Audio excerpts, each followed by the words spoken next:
Welcome to the Sleep is a Skill podcast. My name is Molly McLaughlin, and I own a company that optimizes sleep through technology, accountability, and behavioral change. Each week, I'll be interviewing world-class experts ranging from doctors, innovators, and thought leaders to give actionable tips and strategies that you can implement to become a more skillful sleeper. Let's jump into your dose of practical sleep training.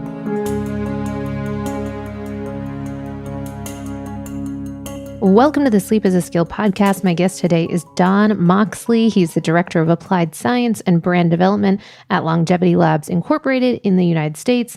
He's dedicated to helping people live vibrant, fulfilling lives at all ages, and Moxley draws upon his career as an athlete, a sports scientist, and an instructor to lead and educate on the science of autophagy and longevity. Focusing his work on the cell renewal benefits of spermidine supplementation, Don is a regarded longevity science leader known for making the complex simple. Whether it's a one-on-one podcast interview heard by thousands, a presentation of research on spermidine to a wellness conference, or plain talk to people who want to live their best lives as they grow older, Don makes the science of adding more life to our years immediately understandable. Now, a little further background on Don. Throughout his life and career, Moxley has applied science to enhancing well-being. A former captain and Big Ten championship winner with the Ohio State University wrestling team, Don served as the university's first sports scientist. By giving athletes the ability to track their progress in strength, cardiovascular, and resilience training, he helped the wrestling team win a national title and Big 3-10 championships. He has helped athletes achieve 2 Olympic medals, 4 world championships, 7 national championships, and 23 All-Americans. A resident of Grainesville, Ohio, Moxley has been married to his wife, Laura, since 1990. When he's not sharing knowledge about spermidine, cell renewal, or longevity, he's studying human performance. Now, a quick little background, too, about this interview. We recorded this on site at Biohacking Congress. There are a bunch of upcoming events that are happening for Biohacking Congress in 2022. Even if you can't attend live, you can definitely check them out virtually. So lots of great talks, and Don was one of the speakers there. And we're able to set up a live conversation specifically to look at spermidine's impact or potential impact on our sleep. And he even shares a little bit about a high dosage approach to spermidine and how that might be beneficial for our sleep performance. So I think you're going to really enjoy this conversation, especially if you've been hearing about spermidine but had questions as to how this might work for your sleep. Is it beneficial? Is it worth the cost? How about the gluten component? All the things, we aim to really answer those in today's show. So without further ado, let's jump in. All right, you all, I'm so excited to announce our new sponsor, Soul CBD. When I was at my lowest point dealing with my insomnia, CBD was one of the key compounds that I leaned into to combat my crippling anxiety, calm my nervous system, and support my journey to entrain my circadian rhythm. But of all the brands out there, where can you go that you can have a strong trust in their quality? Well, Soul CBD is completely THC-free, organically farmed, gluten-free, and third-party tested for toxins. And bonus, the company is created by a brother and sister duo who have both made wellness their mission in life. And I'm good friends with Angie Lee, their co-founder, so I've seen her commitment to health and sleep behind the scenes, and she really walks her talk. Now, one of the things that is great about Soul is that they aim to help create rituals around your CBD use, and sleep and rituals are best friends. For instance, I love that Soul CBD supports a nighttime bath routine with their CBD bath bombs, which help to combat stress, soothe aching muscles with a mix of CBD essential oils and dead sea salts. Another ritual that we aim to cultivate in the realm of sleep optimization is circadian rhythm intermittent fasting, which is really all about eating your meals between sunrise and sunset. And Soul CBD has very popular gummies that can serve as a nighttime dessert or treat to look forward to without caving to ice cream. Nice alternative. My go-tos personally are their oils, capsules, topicals, and even CBD bath bombs. It's helpful for anyone who struggles with anxiety, pain, or sleep. Now, particularly when I'm traveling, I like to lean into as many things as possible to help with inflammation, and CBD does just that. Now, here's a really cool part. You get 15% off automatically and free shipping when you go to mysoul.com/sleep is a skill. I'm going to say that again. You get 15% off automatically. All you have to do is go to this link, which will be in the show notes, mysoulcbd.com/sleep is a skill. All right, let's get on to the show. Welcome to the Sleep is a Skill podcast. I am really grateful for my guest today, Don. Thank you so much for coming on the show in the midst of, we're here live at Biohacking Congress in Miami. And quick shout out about Biohacking Congress. There's 30 plus speakers, multiple vendors. Even if you can't make the live events, then you can certainly join virtually. And the next upcoming ones are in Vegas, Boston. Where else we got? Somewhere else. Maybe back here, Miami. You can certainly also join online, even if you can't make the spots where it's in.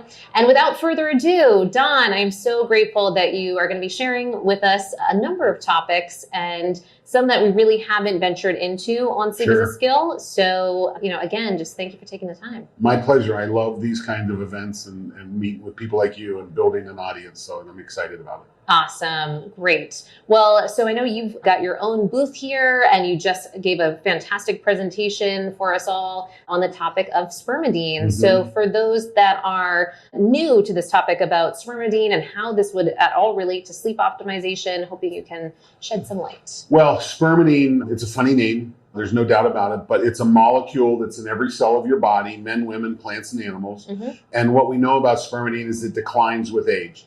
Yeah. Now, the important thing that whether your audience recognizes is it relates to a term called autophagy. Yes. So autophagy is a cellular cleaning process, and it's part of the general health process. And if you have someone who engages in intermittent fasting or fasting, that's usually an effort to boost autophagy. Sure. Well, what we have found with Spermidine, it's a naturally occurring nutrient. It's called a polyamine. We extract ours from wheat germ. And the way Spermidine works is that it declines with age, but people who live well into their 90s and 100s have levels similar to those in their 30s. So, and again, as Spermidine declines, so does autophagy, and so does that health benefit that goes with it. But we know that we can supplement it with an oral supplement, that we extract ours from wheat germ. And as you supplement it, it crosses into the cell. We know that it crosses the blood-brain barrier, and you get the benefit that comes with that. Anything that ranges from improved cardiovascular health, improved many stem cell responses. We actually have a study coming out in about a month, depending on when this podcast goes up, showing that high-dose Spermidine improves sleep.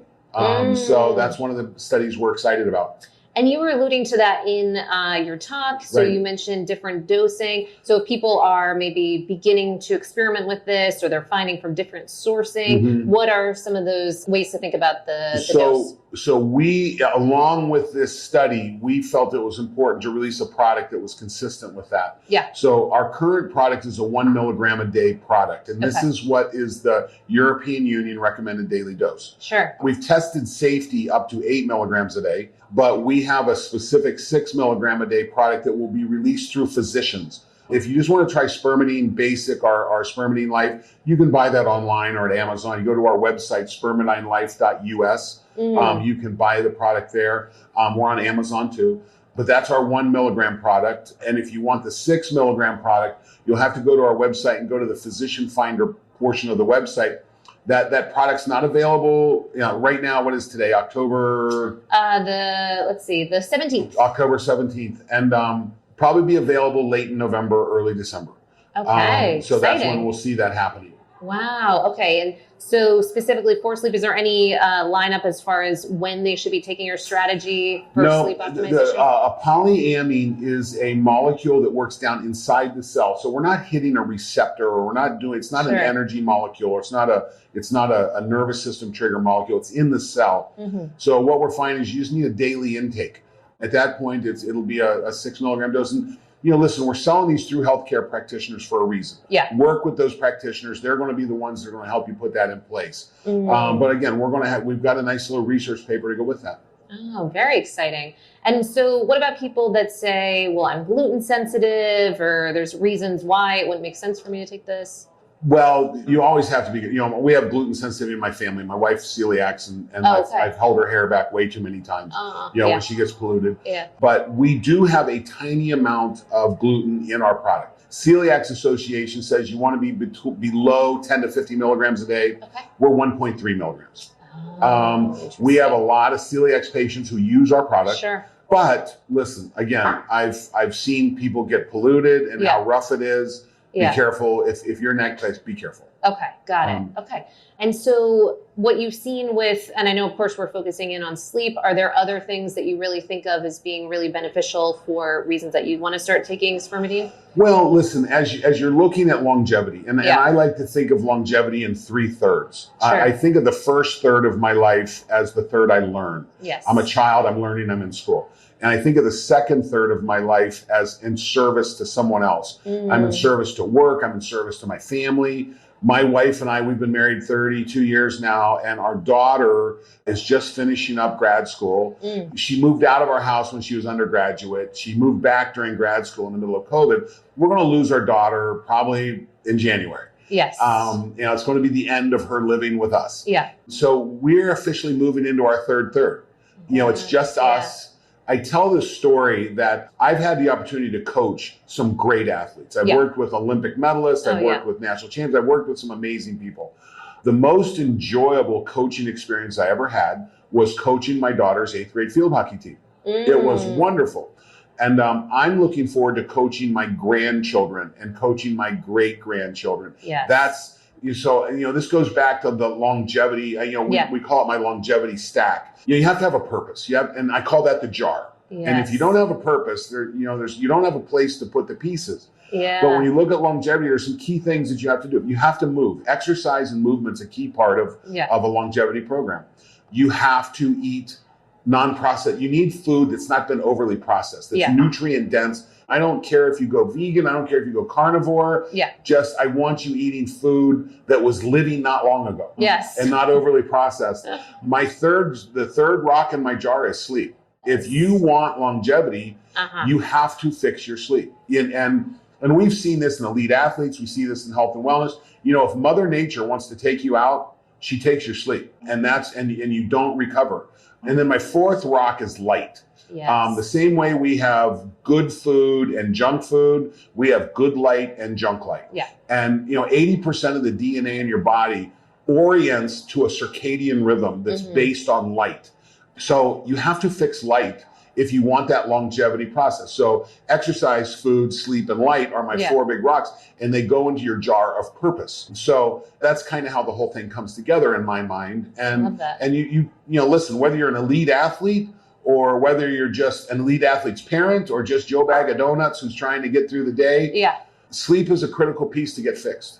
Oh, absolutely. And I love that you point to that purpose as kind of the beacon to look to, because so many people that were coming our way often might be struggling with an absence of that, or something has shifted, or they're now retired and now they're missing of what's next, or, big topics like that. Right. And we might skip over that and go to, the biohacks, and that's you can't bull past that. Purpose, when you look at well-aging communities, purpose is part of it. Having a reason to live. And so you got to figure that out. Yeah. And, I know where mine's at right now. Yeah, I'm sure it could change. Sure. But you've got to wake up every day with an objective. Yes, absolutely. Okay, so then I know another element of some of the things that you've really experienced throughout the course of your life have been other ways to optimize for some of these people, different athletes that you're working with, and awareness of different studies in the area of HRV. And now a lot of the people that are tuning in for Sleep as a Skill are looking to optimize that metric of HRV. We're very kind of tech-centric, if you will. And so they might be tracking their nocturnal HRV and have a lot of questions about how they can up-level that. Well, certainly HRV and the adjunct technology that goes into a lot of the sleep metrics are really good. You know, I see you're wearing an Oura ring. I have one on. Most of the people here at the show are wearing an Oura ring. Yeah. Phenomenal piece of technology. I have a good friend that said his Oura ring just told him he was a horrible person every day. And so he stopped wearing it. And I'm like, well, you know, it's not saying you're a horrible person. It's just saying that if you go out drinking every night, it's going to be a problem. And that's a decision that he made. And at some point in time, that decision will change. So tracking it, and when we started working, I spent 4 years working with the Ohio State University wrestling team. And I was a sports scientist for them, and we used a lot of HRV in that athlete assessment and programming. And one of the things that we found is that we may need to fix sleep. If we want a high HRV, if we want our athletes to have high levels of resiliency, is what HRV represents. High resources, high resiliency, you've got to feed them. So we were using a different system than Oura at the time, but we were measuring nighttime resting HRV. And I got to the point where I could tell whether my athletes were sleeping alone or not. Oh, yes, you were mentioning this. And I talked to them, and in one of the athletes, we had a rather severe intervention we had to make. It was late in the season. We had to fix some stuff. And I said, we knew recovery was an issue. And I said, listen, I need you sleeping in your bed by yourself. I said, no judgment on your relationship. I just need you to finish your business and go home and sleep by yourself. Partners were not happy with me, but we got the desired effect. And then when we started looking at real 24-hour measurements and looking at the team, I got to the point that, you know, listen, you got an 18, 19, 20-year-old boy in bed with a partner. That partner rustles a little bit, and the subconscious says, hey, guess what? You know, and if I want recovery, I need that full 7, 8, 9 hours of sleep that's undisturbed. So we would teach our athletes that this was important. Now, you know, we had an athlete, I got his data, I go sit down with him, I said, so you're living with your girlfriend? And he said, yeah. And I said, so do you have another bedroom in the house, in the apartment? He says, no, it's a 1-bedroom apartment. He says, but I can ask her to sleep on the couch. I'm like, whoa, no, we're not going there. Let's not make this worse than it needs to be. But, you know, we got him through the process, and we got the numbers we need, and he made All-American. So we got to where we could tell whether my guys would make All-American based on these HRV scores. So you teach sleep hygiene, you know, the simple stuff. Try to go to bed the same time every night. Try not to have I would ban TVs in the bedroom. I would try and get them to leave the cell phone outside the bedroom. That was usually a bridge too far. But block out the light. I want your bedroom like a cave. Cold, dark. I want blankets, heavy blankets on you. Listen, most of these guys had a purpose. They wanted to be an All-American. They wanted to be a national champion, and they would do what it took. Other than, I don't think he made his girlfriend sleep on the couch. I'm not sure that would have helped. But they would follow through with that, and it really worked well. We saw the numbers move. Interesting. And did you discover, out of looking at all of those metrics, any other key takeaways? Many people will say, well, I want to know where I fall. Am I, if I'm down low in the 20s and the 30s, what does this mean? Do you have any kind of guidance? Well, it means you won't make All-American. But HRV is a very individual measure. Higher's better, and you're always striving to drive that number up. So we used a lot of techniques, meditative techniques. So we taught breath work in the room. So we would get guys using Headspace to learn meditative skills. We use sensory deprivation float tanks a lot. So we floated our guys. We floated the team 140 times the last season I was there. Float tanks move the needle. Really? So you saw real measurable changes with that? Absolutely. We saw HRV move. Listen, with a college wrestling team, sympathetic's not a problem. And we got plenty of whips. The question is how do I get them to recover? So it was those little techniques, again, breathing, meditation, floating, and it made a difference. I mean, you know, we achieved a lot of goals. We moved a lot of needles, and the data was very clear. That's great about the float tank because, often people that are listening are looking for those out of the box things or things that they haven't necessarily tried or heard. And we haven't really had many people touch on the float tanks, which is so great. So much. Listen, what I have found as I've looked at this, and this is not necessarily with my athletes, but with other observations, a lot of times sleep is anxiety. Yes. Okay. It's that racing brain. It's stuff. And frankly, if you've got someone who has dealt with trauma in their life, that hypervigilance is part of it. And it's hard. It's really hard. And we get it. But you can engage in techniques to lower that racing brain, to bring that thing out, to focus, to move on. Listen, when I was an athlete a long time ago, I had anxiety issues. Sure. And I learned meditation back then. We didn't we called it visualization back then. But it was essentially what we're teaching of meditation today. And I would meditate myself right to sleep. Once I learned the technique, I would go through the practice, and that's what put me out. And then as we evolved, I heard a meditation teacher teach. I'm like, oh, that's what I used to do. We call that meditation now. Yeah, and that's what Headspace is. That's learning to be that third person, to observe what's going on and listen. As you quiet, as you become present, you lose the racing brain. And there's other techniques. There's sound techniques. Listen, we didn't evolve to sleep in dead silence. There's a little bit of noise that's necessary. I like to keep a little radio going in my bedroom. I want just enough that maybe it catches my attention, but not enough that I follow it, but it's enough to break the racing brain. Interesting. So, and whether it's white noise or things like that, there's little techniques like that. Listen, sleep has been well established. And listen, as I've worked with some other people, you start to take a look at, do you have the necessary underlying molecules to alleviate the hypervigilance? This is where products like CBD come into play. So it can be a wonderful little tool, because if you don't have enough of the cannabinoids on board, you're promoting the hypervigilance. So using some cannabis products correctly, I don't think you can just use cannabis directly. You've got to think about this a little bit. But there's some wonderful tools that you can use to get that endocannabinoid system in a place so you can lower the hypervigilance so that you can get focused and get to sleep. And you had mentioned too that background for yourself in the cannabis industry and CBD. Are there any kind of takeaways that you have for people when they're starting to bring that in to their nighttime routine? Not particularly. The important thing about cannabis is that it's an unregulated industry. I can go change the oil in my car, put it in a bottle, call it CBD, and you don't know the difference.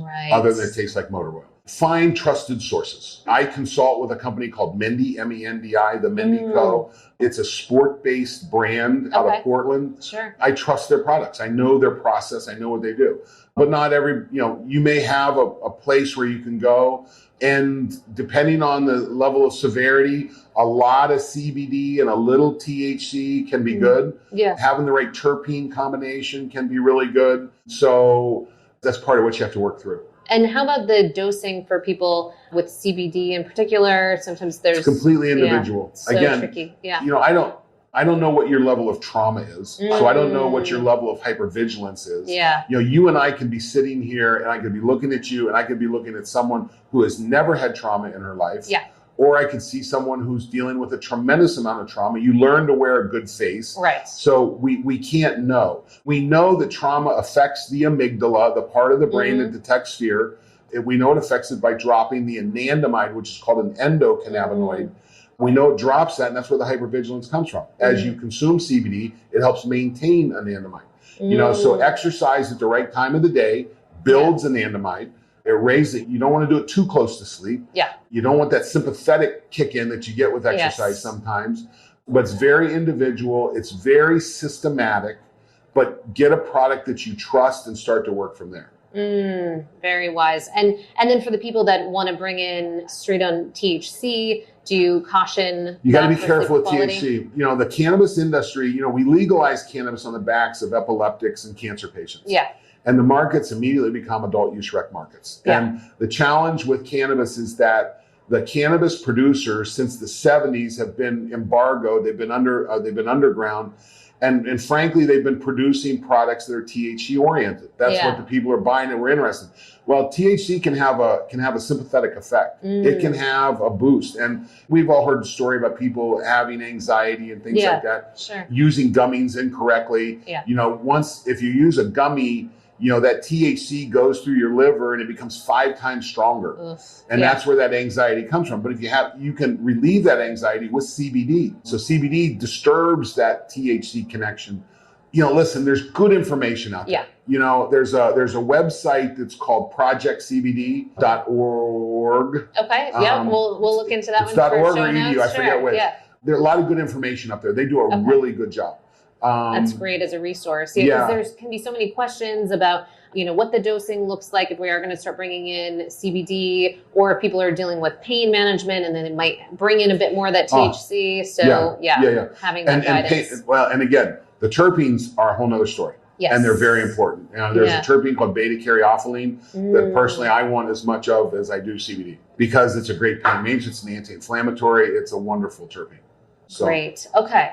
And so then on basically every podcast that we bring someone on that has such expertise like yourself, people want to know, well, what are they doing for their sleep? So, and I'm sure this evolves and is dynamic, but we're curious then, what would we see for you with your current nightly sleep routine? So what you find when I'm home, I'm in the middle of a bad travel section right now, but when I'm home, I'm in bed nearly the same time every night. Yes. I mean, my dog's gotten to the point where he goes back and waits for me. He's like, okay, it's time to go. Awesome. So getting that cycle is important. Yeah. I really try to back off bad light early. So I get away from my close screens. Yeah. You know, I sit with my wife and watch TV at night. I mean, that's usually some of the only time we have together. So I really back that off. I don't have a TV in the bedroom. When you get that routine, a lot of times my head hits the pillow and I'm gone. Sure. Again, I keep a little bit of a sound going. Yes. You know, that's part of it. So that was interesting. You said even like a radio or a background. I have podcasts that play on my phone. Yep. But it's not podcasts that I'm like engaged in. Yes. Sure. Yeah. It's usually something that's just kind of fluffy, and I'll listen to it and it'll put me out. There's even the podcasts that are specifically supposed to, you know, kind of be draining in the background, or like drawing on different things to, you know, reading manuals or what have you to be in the background. Politics is what I put on. Okay. If I have a little bit of politics, it gets a little bit of my attention and I'm out. Okay. Got it. Okay. That's interesting. If it's science, I lock in. If it's politics, I'll fall asleep. You're out. Okay. So. I like that. And then what might we see on your nightstand, or when you're traveling, kind of maybe apps or supplements or anything? So my phone face down. Okay. With the light. I do everything I can. Yes. You know, one of the things, the hotel I'm staying in right now, the thermostat has a bright light when it's on. Yes. I can't turn the thermostat off, and it's kind of bummed me. So I hung a towel over it last night. I did the same thing. Now, if you're hanging a towel, I'm not sure what it's doing for my temperature control, but I want my bedroom like a cave. Yes. I want it dark. Same. Now, my wife is a much cooler sleeper than I am. And recently we got one of those Sleep Number beds, and she is on cold and I am on warm. You know, it's a classic difference. Yeah. So she's on the cold side of the bed with a cooler going on. Yeah. I'm on the warm side of the bed with the warmer and 3 blankets on me. Oh my God. Interesting. Wow. Do you notice a difference when you have that difference in temperature on any of your Oura Ring readouts? I haven't noticed. Yeah, because often we'll see people when they add in like the Sleep Number, the Chili Pad, the 8 mattress, or any of those improvements in their HRV in that cooler temperature. So interesting for you. I can't do cool. No, I can't do cool. No, my wife does fine. Yeah. I need to snuggle up in bed. Yeah. Okay. I want a bearskin rug. Yeah. And I want to be cool, be warm. Yeah. No, I get that. Yeah. Okay. So then the last question is really looking at what has made the biggest change to your sleep game, or biggest kind of aha moment around your sleep? Oh, without a doubt, routine. Yes. Without a doubt. Getting that routine right. And listen, I used to talk to my athletes about this. You know, we are out of town. We're not sleeping in our beds. Yes. You know, our routines are blasted. Yeah. You know, we were together last night at a group dinner. Yeah. It was wonderful. Yeah. Oh, totally. I would have never eaten like that late. Same. Yeah. Never. Yeah. Got the worst sleep score I've had in months last night. Now, I had a lot of good nights in the bank. And I tell my athletes, I said, listen, if you've got 7 good nights, 1 bad one won't hurt you if we're on the road. Yeah. But if you've got 7 bad ones, 1 won't fix it. We just had the sleep coach for the Olympics for the U.S. wrestling team on the podcast, and he said the same thing about the sleep banking concept. Yeah. And also just for nerves, for people to have the sense that if they do their due diligence leading up to, the Olympics, which presumably could be a little stressful, then you can almost have that rest assurance that if it does dip, then, you've got something sort of in the tank. What was interesting, in a previous job, I traveled a lot like I am now. Sure. It was before my daughter was really in school and formative, and I left that job because I didn't want to be that dad. But I got to the point where I was traveling most weeks of the year, 2 to 3 days. I was on an airplane most weeks of the year. Yeah. And we figured out Westin hotels had a thing called a heavenly bed. Yes. And I'd stay at a Westin, and my wife made our bed the same as a Westin. We bought the same sheets, we bought the same comforter, and it bought me a night every trip.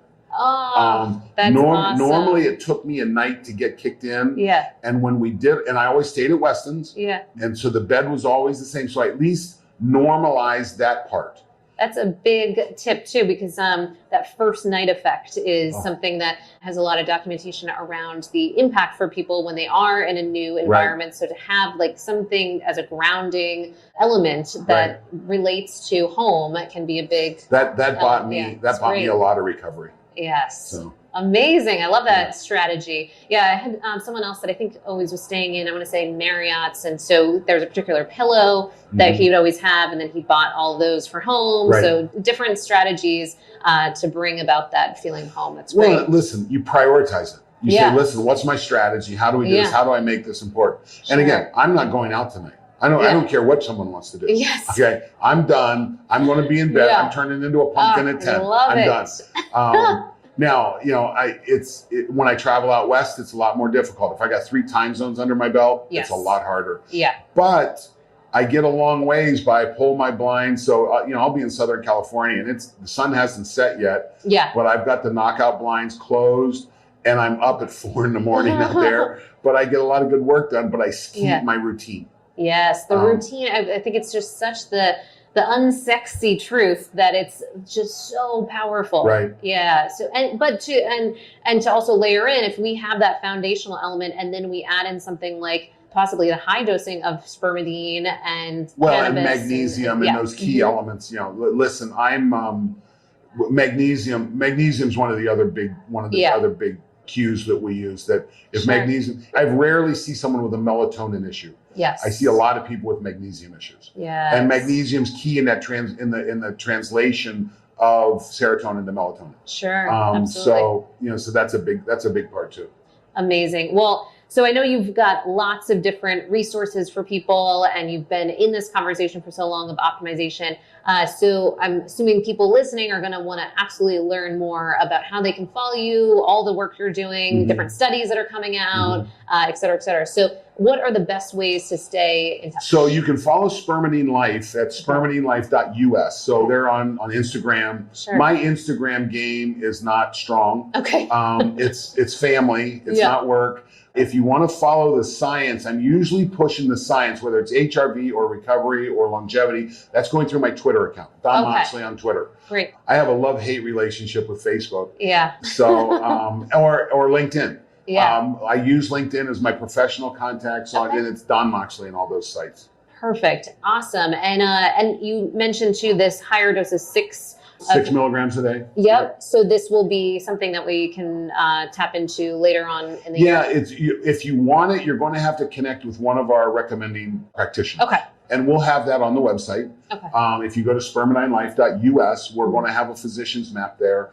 We'll have the physician's map by the time the product's ready to go. So if you go there and it's not there, it's on its way. Okay. But that's how that will work. Well, it's very exciting to the work that you're doing in this area, because so many people are really just, struggling in the realm of how to improve their sleep and to bring back this element of getting in the driver's seat on this topic. It's really important. We have such a culture that deregulated or devalued sleep. And that's we have to get over that. If you want to live, you have to sleep. Yes. And if you don't sleep, Again, if Mother Nature wants to take you out, she takes your sleep. Yeah. And again, if you're a female or a male working in the second half of your life, don't be afraid to look at hormone replacement, progesterone, estrogen. These are important tools in that process. So working with the right functional medicine doc can be really important. Absolutely. Anything else we've missed in this conversation? Anything else you want to share on the topic? I'm sure there is, but we can't go down all the rabbit holes. Yes. Oh my goodness. And anyone that's tuning into Biohacking Congress, definitely check out Don's talk. Lots of gems in there that we didn't even have time to touch on. But thank you for your wealth of information and clearly passionate on this topic. And congrats on entering into this third. Yeah. So very cool. But thank you for taking the time. Appreciate it. Thank you for your time. I appreciate it. Awesome. You've been listening to the Sleep is a Skill podcast, the #1 podcast for people who want to take their sleep skills to the next level. Every Monday, I send out something that I call Molly's Monday Obsessions, containing everything that I'm obsessing over in the world of sleep. Head on over to sleepisaskill.com to sign up.